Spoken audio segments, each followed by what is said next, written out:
Hi hello welcome to Sakthi's kitchen. ரொம்ப நல்லாவே counter top வந்து கொஞ்சம் டெக்கரேட் பண்ணலாம் அப்படின்னு சொல்லிட்டு ஆசை. அதுக்கு லைட்ஸ் எல்லாமே வாங்கியிருந்தேன். லாஸ்ட் வீக் வாங்கியிருந்தேன். அது எல்லாமே ஒட்டிருந்தேன். அது எல்லாமே கீழே விழுந்துருச்சு. ஸோ அகெயின் எல்லாத்தையும் எடுத்து நெக்ஸ்ட் ஸ்டிக் பண்ணியிருந்தேன். கொஞ்சம் ஸ்ட்ராங்காக ஒட்டினேன். டபுள் டேப் போட்டேன், நின்றுச்சு. அண்ட் வந்து கிச்சனையுமே சரியாக க்ளீன் பண்ணவே இல்லை. 2 டேஸாகவே வந்து அம்மா வீட்டுக்கு போயிட்டதால் நான் வந்து கிச்சனுமே சரியாக க்ளீனிங் இல்லை.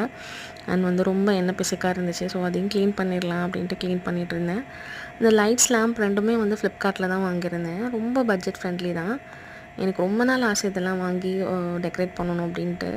ஸோ அது இப்போ தான் நான் ரெடி பண்ணியிருந்தேன். நாளைக்கு ரொம்ப ஏர்லியாக கிளம்புறதால ஊருக்கு வந்து கொஞ்சம் க்ளீன் பண்ணி வச்சுட்டு படுத்தோம் அப்படின்னா நாளைக்கு எந்திரிச்சு ஏர்லியாக பண்ணிடலாம். கொழுக்கட்டை சுண்டல் தான் எப்போவுமே ஆஸ் யூஷுவல் அதை தான் செய்கிறது. ஸோ அதை பண்ணிடலாம் அப்படின்ட்டு பிளான் பண்ணியிருந்தேன். இதெல்லாமே க்ளீன் பண்ணி வச்சிட்டோன்னா காலையில் எழுந்து பண்ணுறதுக்கு ஈஸியாக இருக்கும். தம்பியோட மேரேஜ் வந்து ஃப்ரைடே, தேர்ஸ்டே வந்து ரிசப்ஷன்.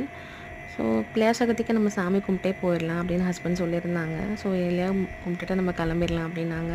எல்லா இயருமே வந்து ஒரு சிம்பிளாக ஒரு கொழுக்கட்டை சுண்டல் வச்சு படைப்பேன். இந்த இயரும் அதே மாதிரி தான் சிம்பிளாக, ரொம்ப சிம்பிளாக வந்து கும்பிடலாம் அப்படின்னு சொல்லிட்டு. அண்ட் பேக்கிங் எல்லாமே முடிச்சிட்டேன். பசங்க பேக்கிங் பண்ணவே விடலை. 2 பேரும் சண்டை போட்டே இருந்தாங்க. உங்களும் சமாளித்து பேக்கிங் பண்ணுறதுக்குள்ளே ரொம்பவே கஷ்டமாக இருந்துச்சு. அம்மாவும் வந்து மதியமே ட்ரெயினுக்கு கிளம்பிட்டாங்க. அண்ட் வந்து தம்பி டிக்கெட் புக் பண்ணியிருந்தாங்க. தம்பி, அம்மா, அப்பா 3 பேரும் கிளம்பிட்டாங்க. அவங்களுக்கு கொஞ்சம் வேலைகள் அதிகமாகவே இருந்துச்சு 2 நாளுமே. அண்ட் சண்டேலேருந்துமே அவங்களுக்கு நிறைய வேலை இருந்துச்சு. அவங்க ஒரு ப்ராசஸும் கம்ப்ளீட் பண்ணிவிட்டு வந்துட்டாங்க.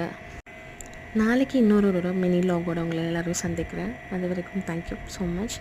நீங்கள் இன்னும் சக்திஸ் கிச்சனை சப்ஸ்கிரைப் பண்ணாமல் இருந்தால் மறக்காமல் சப்ஸ்கிரைப் பண்ணிடுங்க. தேங்க்யூ ஃபார் வாட்சிங்.